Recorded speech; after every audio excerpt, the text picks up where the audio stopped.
ഭുജബലമേ ഇനിയുള്ള ആണ്ടിലും എന്നെ നടത്തിടും ഭുജബലത്താ. ഇനിയുള്ള ആണ്ടിലും എന്നെ നടത്തിടും ഭുജബലത്താ.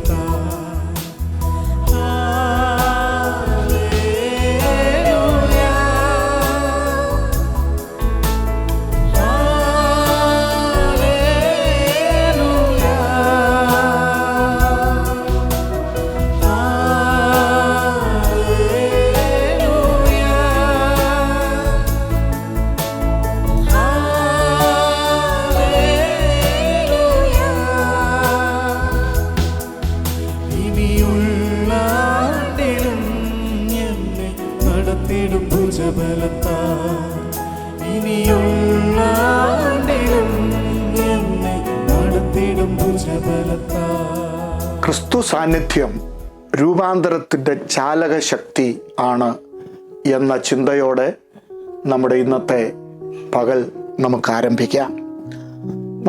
മർക്കോസിന്റെ സുവിശേഷം 5-ാം അധ്യായം 19-20 വാക്യമാണ് അതിനാധാരമായി ഞാൻ നിങ്ങളുടെ മുമ്പിൽ വയ്ക്കുന്നത്. ഈ അധ്യായത്തിൽ പരാമർശിക്കുന്ന പ്രധാനപ്പെട്ട വിഷയം ഗദരദേശത്തെ ഭൂതഗ്രസ്തനായ മനുഷ്യനെ കുറിച്ചാണ്.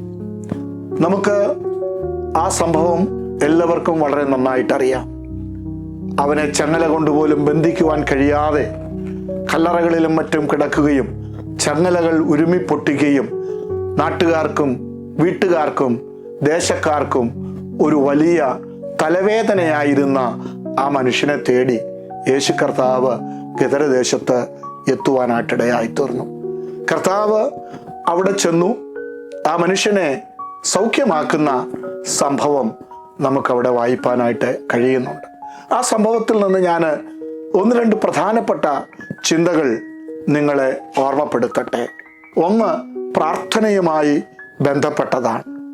അവിടെ പ്രധാനമായി 3 കൂട്ടരുടെ പ്രാർത്ഥന നമുക്ക് കാണാനായിട്ട് കഴിയും. ഒന്ന് അശുദ്ധാത്മാവിൻ്റെ പ്രാർത്ഥനയാണ്.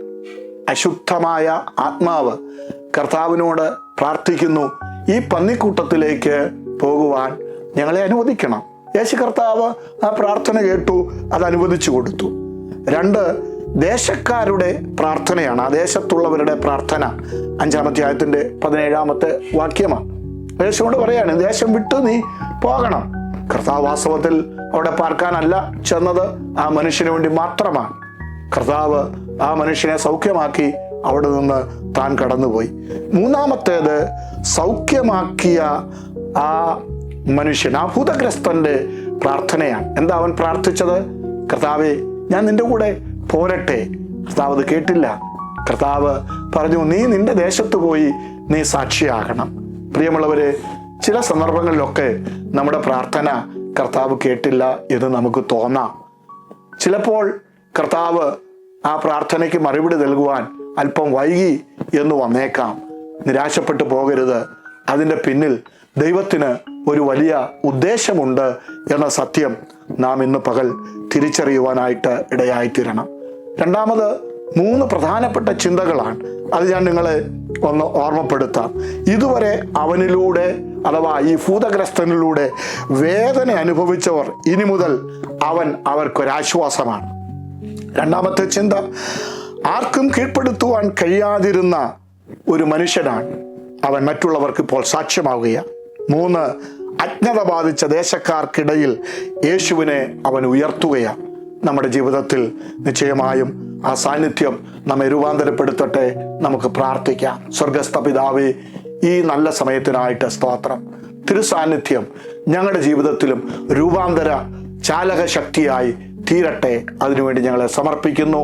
യേശു ക്രിസ്തുവിൻ ധന്യമുള്ള നാമത്തിൽ തന്നെ. ആമേൻ, ആമേൻ. God bless you. Have a nice day.